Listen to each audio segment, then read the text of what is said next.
A atração a seguir é recomendada para todas as idades.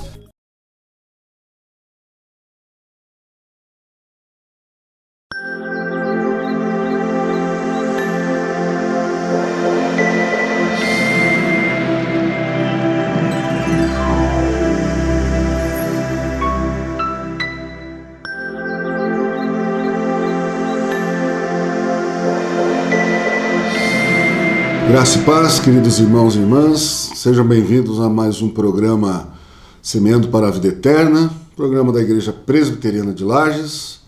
A nossa igreja fica ali na rua Coronel Fausto de Souza, 353, no centro, ali atrás do Seja. Você é muito bem-vindo nas nossas programações. Por enquanto, nós estamos funcionando somente aos domingos, às 9h30 da manhã nós temos a nossa escola dominical, que vai até às 11 horas, e à noite o nosso culto vespertino, culto público também, às 19 horas. Você é nosso convidado.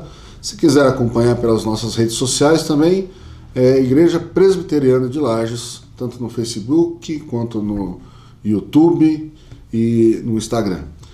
Então nós vamos orar para que Deus esteja nos abençoando, e antes da nossa oração, uma palavra dos nossos patrocinadores. Clínica Médica e Odontológica Vida Nossa. Situada no centro de Lages, conta com a especialista em ultrassonografia, doutora Vanessa Gerber, nos atendimentos de ultrassom geral, músculo esquelético, obstétrico e Doppler. E também com atendimento odontológico com o Dr. Fernando Gerber, nos serviços de cirurgia, estética, prevenção, clínica geral e implantes. Clínica Vida Nossa. Rua Correia Pinto, número 638, Centro, em frente à Praça da Estátua do Correia Pinto. Vamos orar, queridos. Deus e Pai, nós te louvamos, te agradecemos por mais um dia que o Senhor nos dá de vida, ó Deus. Te pedimos agora a tua bênção para a meditação na tua palavra, que o Senhor esteja nos abençoando, falando conosco, ó Deus. Que o Senhor perdoe os nossos pecados e que possamos também, ó Pai, aprendendo a tua palavra, caminhar de acordo com a tua vontade. Peço a tua bênção sobre a nossa cidade, ó Deus, pelos nossos enfermos, consolo para os nossos enlutados, que o Senhor também esteja, ó Deus, nos livrando desse mal. Em nome de Jesus que nós oramos e pedimos. Amém, Senhor. Amém. Queridos, nós estamos no mês de julho, e esse mês nós estamos com o tema o Deus que não nos abandona, né? Deus não nos abandona. Então nós temos meditado aí em alguns textos bíblicos, falando sobre a fidelidade de Deus, falamos sobre o Salmo 139, né? Que ele nos conhece, ele não tem como fugir da presença de Deus. E hoje eu quero trazer um texto, você já deve ter ouvido alguma coisa, né? Do contexto dele. Ele é muito famoso por um evento muito especial que aconteceu na Palavra de Deus. Que evento foi esse? Foi o dia que Deus fez uma jumenta falar, né? Então é um evento, a gente pode dizer, muito especial, né? E esse evento aconteceu num momento de provação de um servo de Deus. Esse servo de Deus também é meio nebulosa a história dele, né? Balaão. Ele parece ser um mercenário da fé, mas ele se submete à vontade de Deus. Ele é contratado por um rei para amaldiçoar o povo de Israel. E quando o povo de Israel estava de passagem sobre as terras deste rei, e este rei então contrata Balaão para que amaldiçoe Israel, né? Que Israel seja destruído. Mas Deus fala com esse homem e ele não consegue amaldiçoar. Nós vamos ler por 3 vezes ele tenta amaldiçoar, mas eu quero destacar aqui uma palavra de Deus, quando ele dá a Balaão essa palavra, dizendo uma bênção sobre Israel, né? O texto que eu destaquei aqui para nós lermos está lá no Antigo Testamento, no livro de Números, capítulo 23, do versículo 19 a 23. Então eu vou ler esse texto aqui e acompanhe a leitura aí. Deus não é homem para que minta, nem filho de homem para que se arrependa. Portanto, tendo ele prometido, não o fará, ou tendo ele falado, não o cumprirá? Eis que para abençoar recebi ordem, e ele abençoou. Não o posso revogar. Não viu iniquidade em Jacó, nem contemplou desventura em Israel. O Senhor, seu Deus, está com ele. No meio dele se ouvem aclamações ao seu rei. Deus os tirou do Egito. As forças deles são como as do boi selvagem. Pois contra Jacó não vale encantamento, nem adivinhação contra Israel. Agora se poderá dizer de Jacó e de Israel: que coisas tem feito Deus.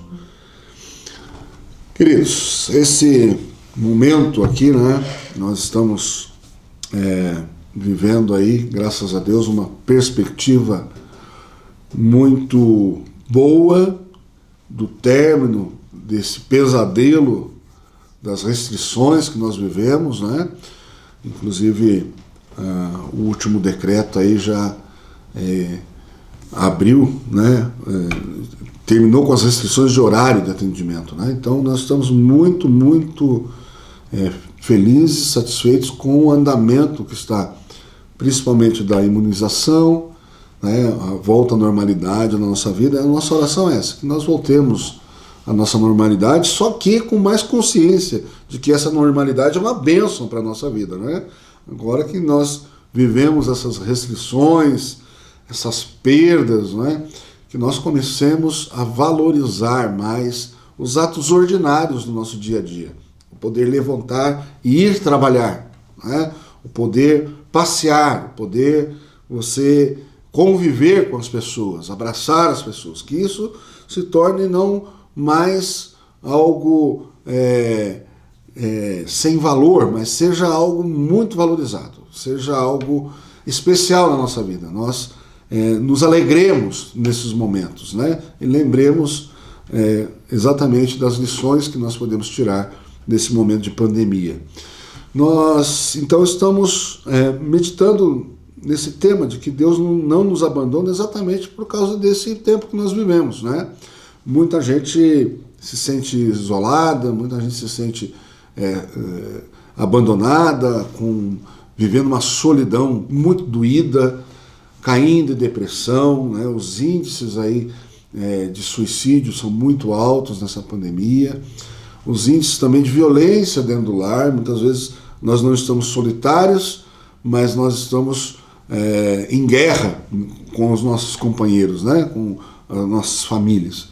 Então a nossa palavra vem nesse sentido de que Deus não nos abandona, nada pega Deus de surpresa. Tudo está dentro da soberania de Deus, nós cremos isso. E essa palavra vem trazer então a lembrança de um momento que o povo de Israel saiu do Egito, né, e na sua caminhada pelo deserto, ele precisava passar pelo meio de um reino, de um rei que era extremamente impiedoso, e esse rei se recusa a deixar Israel passar pelas suas terras e contrata Balaão para amaldiçoar Israel, né? Então, vamos lembrar aqui também que quando nós falamos de Israel, nós estamos nos referindo a esse momento histórico da libertação de Israel, mas quando a Bíblia usa, né, Deus, quando se revelou como o Deus de Israel, ele usa o povo de Israel como uma referência de um Deus que age em favor do seu povo. Então nós cremos, e a narrativa bíblica diz isso, que quem é o povo de Israel hoje? É o Estado de Israel que está lá no Oriente Médio? Não, é o povo de Deus, a igreja de Deus, né? Então nós chamamos igreja de Deus, Israel de Deus também. E é a forma como Deus age com o seu povo, né? Então essa primeira constatação aqui do que Deus fala com Balaão é sobre a sua fidelidade. Aquilo que ele falou, ele cumpre. A fidelidade de Deus, ela é eterna. Quando Deus fala, ele cumpre. Então ele não é homem para mentir, nem filho de homem para que minta, né? Ou para que seja desmentido também. E quando a gente se refere a essa passagem aí, né, da jumenta que fala, nós temos aí algumas linhas da teologia que até existe até hoje aí, muita gente que tenta desmistificar, né, ou demitificar os milagres na Bíblia, né? Porque, obviamente, é um milagre um animal falar, né? A nossa língua, para que entendamos.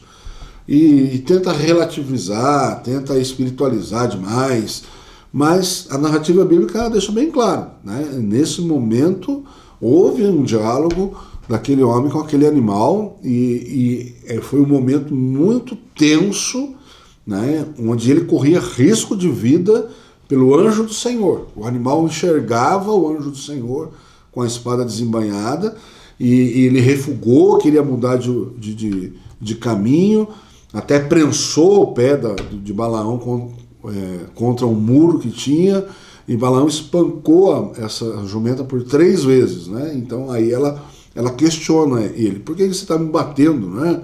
Por 3 vezes você já me bateu. E ele, irado com o animal, ele responde ao animal: se eu tivesse uma espada eu te matava agora. E a mula ainda argumenta com ele: mas tantos anos que eu te sirvo, né? Que eu presto os meus serviços para você, alguma vez eu agi desse jeito? E ele responde: não, né? Então é uma reflexão, assim, alguma coisa está errada, as coisas não estão na normalidade, né? Então preste atenção no que está acontecendo. Daí o anjo do Senhor se revela aí, e o anjo do Senhor fala aí, né? O animal me viu, e agora se eu quisesse eu te matava e deixava a jumenta viva. Então o animal ali tem mais valor do que a cegueira espiritual daquele homem, né? E ele estava indo justamente fazer um trabalho para que ele foi contratado para amaldiçoar. Então era um trabalho que desagradava extremamente a Deus, né? E isso hoje falou, é um trabalho que é mau, desagrada a Deus. Então você vai, a partir do capítulo 22 aqui de Números, né?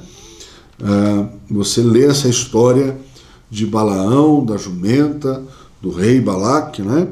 Então ele nos traz um ensinamento de que às vezes nós estamos intentando fazer alguma coisa, cremos que aquilo é para nosso benefício, né? Ele recebeu uma oferta de dinheiro para fazer aquilo, e ele intentou fazer aquilo, mas aquilo desagradava a Deus. E ele era um homem de Deus e estava fazendo um serviço que ele estava crente de que era um serviço bom, que era a tarefa dele amaldiçoar aquele povo que estava passando por ali. Mas Deus, quando fala com ele, fala que aquele povo ali não é um povo para ser amaldiçoado, porque ele deu ordem para abençoar. E o segundo ponto é esse, né? A bênção de Deus não se negocia, tá? Ele diz no versículo 20: eis que para abençoar recebi ordem. Então, muitas vezes nós queremos dar ordens a Deus para nos abençoar, né? E o nosso papel é pedir a Deus, rogar a Deus as bênçãos de Deus, rogar que Deus abençoe o nosso próximo, né? Nós rogamos a bênção de Deus, né? Temos a bênção araônica sobre o povo de Deus, temos a bênção, a tríplice bênção lá também, que o apóstolo Paulo nos ensina no Novo Testamento. Então, a bênção não é algo negociado. Infelizmente, hoje nós vemos muitas igrejas negociando bênção e muita gente indo atrás das bênçãos de Deus e não do Deus das bênçãos. E isso pode ser exatamente o contrário, uma maldição, né? Nós queremos só ser abençoados e nós acabamos tendo uma noção de bênção totalmente equivocada. Porque o entendimento que nós temos de bênção quando nós procuramos bênção assim é que bênção é só o que nos acontece de bom. E nunca a gente vai relacionar uma disciplina de Deus como uma bênção para a nossa vida. Mas a palavra de Deus nos ensina que a disciplina de Deus é uma bênção para a nossa vida. Porque se nós estamos sendo disciplinados é porque nós temos um pai que nos ama. Só um filho que não tem pai que fica sem disciplina. Então perceba que muitas vezes a semântica, né, nos engana e nós caímos no conto de que bênçãos são só coisas boas que nos acontecem. Mas um não pode ser uma bênção muito grande para a sua vida. Um não numa oração é uma resposta de Deus. E muita gente diz: Deus não me abençoou, Deus não respondeu a minha oração. Muitas vezes ele respondeu com um não. E é uma resposta. E a sabedoria de Deus é muito maior que a nossa. E depois de muitos anos, talvez você vá perceber que aquele não de Deus foi uma grande bênção para a sua vida. Isso não acontece muitas vezes do dia para a noite. Obviamente que tem alguns momentos que você entende que é uma grande bênção o não de Deus, né? Mas muitas vezes a gente entende que resposta de oração é só sim. Não é. Né? A resposta pode ser também: espere um pouco mais. Espere um pouco mais. Tenha paciência. Aprenda, né? Planeje ou se tenha um pouco mais de desenvolvimento do seu ser, do seu modo de vida. De repente, aquele momento não é o momento adequado para você receber aquela bênção. Então, perceba que a onisciência de Deus, a sabedoria de Deus, o poder de Deus, tudo isso é para ser temido. Nós não damos ordens para Deus. Nós não decretamos nada para Deus. Quem decreta é Deus. Nós podemos sim planejar, ter objetivos, não é? Organizar a nossa vida para que isso aconteça, mas tudo dentro de um padrão de ética.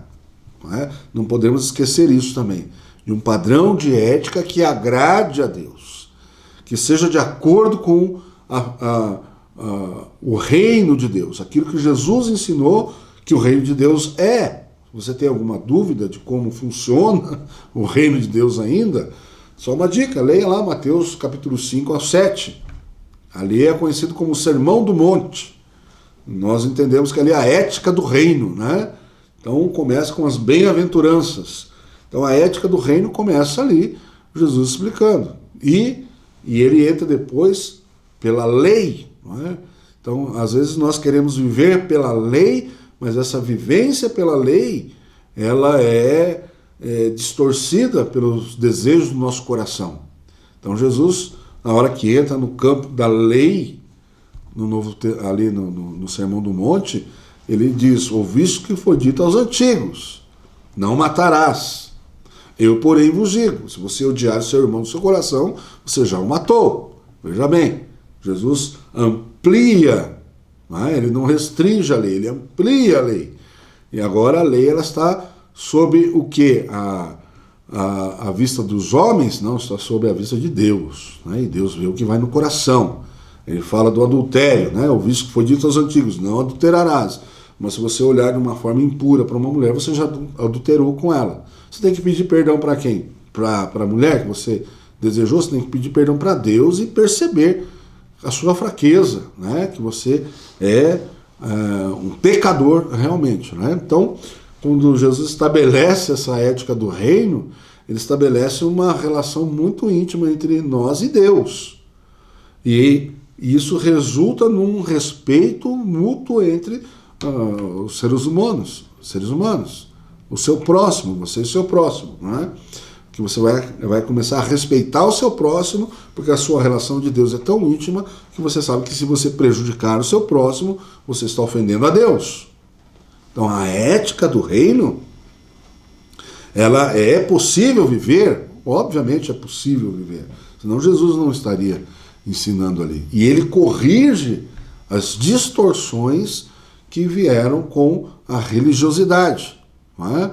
No Novo Testamento nós temos muitas críticas aí aos fariseus, né, que eram extremamente religiosos, mas eles têm essa dificuldade da relação íntima com Deus no sentido de respeitar o próximo. É isso que Jesus condena ali. E por último, meus queridos irmãos e irmãs, o Deus que não nos abandona é o Deus de Israel, revelado em Israel, que é a igreja hoje, e ele mesmo disse que está presente. O texto vai falar aqui, né? Lá no versículo 21, ele diz assim: não viu iniquidade em Jacó, nem contemplou desventura em Israel, o Senhor seu Deus está com ele, no meio dele se ouvem aclamações ao seu rei. Isso aqui é o aspecto do Redentor, né? Não que Israel não tivesse pecado em si, mas Deus olha o seu povo através do seu Filho Jesus, da obra que foi feita ali na cruz. E quando nós nos rendemos a esse Jesus, e clamamos e declaramos que Jesus é o nosso Senhor e Salvador, nós somos vistos por Deus como seus filhos através da obra do seu Filho Jesus, seu Filho unigênito, não é? Então, e Jesus declarou isso, dizendo, né, em Mateus capítulo 28, ali de 28 a 30, ele nos dá a ordem de nós ensinarmos e pregarmos o Evangelho, mas ele diz, eis que estou convosco todos os dias, até a consumação dos séculos. E esse estou convosco é o Deus Emanuel, né? Emanuel quer dizer Deus conosco. Então esse Deus que está no meio de Israel, que não pode ser amaldiçoado, perceba, né? Um versículo muito precioso aqui, que esclarece também aí e fortalece a fé de muita gente que não sabe disso, né?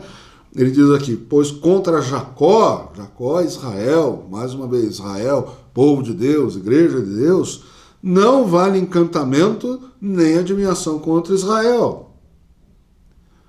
Ou seja, esse Deus que não pode mentir, esse Deus que é imutável, esse Deus que não muda de acordo com as circunstâncias, ele está dizendo que contra o seu povo, a sua igreja, a sua noiva, meu querido, pode ficar tranquilo.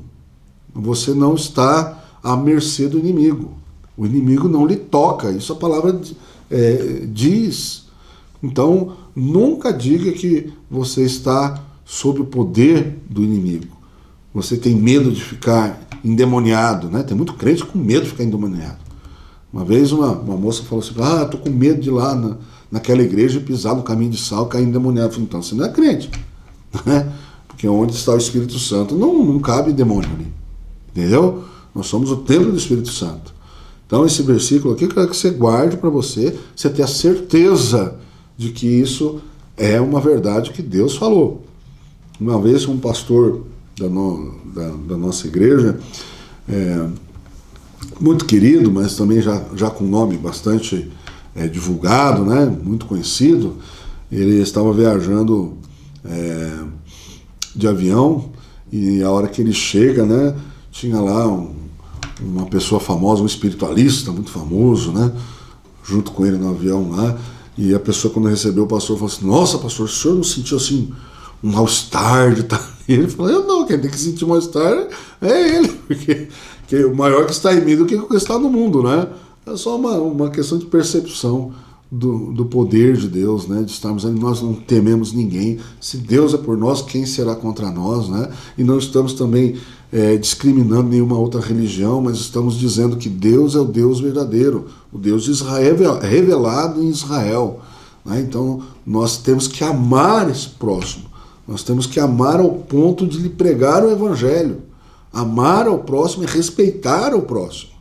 É você enxergar nele você quando não tinha Deus. Não é? É isso que é o problema. Muitas vezes nós nos achamos superior aos outros que não têm a mesma fé. E, na verdade, nós somos servos. Nós somos chamados para ser servos, não senhores. Então, nós não somos senhor nem do próximo, muito menos de Deus. Nós não damos ordens a Deus. Nós não negociamos bênçãos com Deus. Deus dá a ordem de nos abençoar e a ordem dele é cumprida. Né? Então a palavra de Deus, ela também nos revela isso. No Antigo Testamento, Deus profetizou e tudo se cumpriu do jeito que ele falou. Né? Inclusive nos mínimos detalhes. Então isso é uma revelação para fortalecer a nossa fé. A palavra de Deus é a profecia que se cumpriu no seu Filho Jesus, a nossa salvação providenciada pela sua soberania, antes de existir o que existe, antes de serem criadas todas as coisas, nós cremos nisso, nos curvamos a isso, glorificamos a Deus por isso e cremos que essa palavra é a palavra da salvação. Que Deus abençoe a sua vida, que Deus abençoe os seus familiares, continuemos orando pela nossa cidade, pelo livramento do mal, para que tudo se restabeleça e que possamos viver novamente a nossa vida agora valorizando cada vez mais, cada minuto, cada ato, cada encontro, cada respirada que nós damos. Deus abençoe e até o nosso próximo encontro. Deus vos guarde pelo seu poder, protegidos e velados. desfrutando seus cuidados. Deus vos guarde pelo seu poder, pelo seu poder e no seu amor, até nos encontrarmos com Jesus. Pelo seu poder e no seu amor. Ó, que Deus vos guarde em sua luz. Deus vos guarde do poder do mal, da ruína e do pecado. Muito felizes ao seu lado. Deus vos guarde do poder do mal. Pelo seu poder e no seu amor, até nos encontrarmos com Jesus. Pelo seu poder e no seu amor. Ó, que Deus vos guarde em sua luz. Deus vos guarde para o seu louvor, seu serviço tão glorioso, viver muito vitorioso. Deus vos guarde para o seu louvor. Pelo seu poder e no seu amor,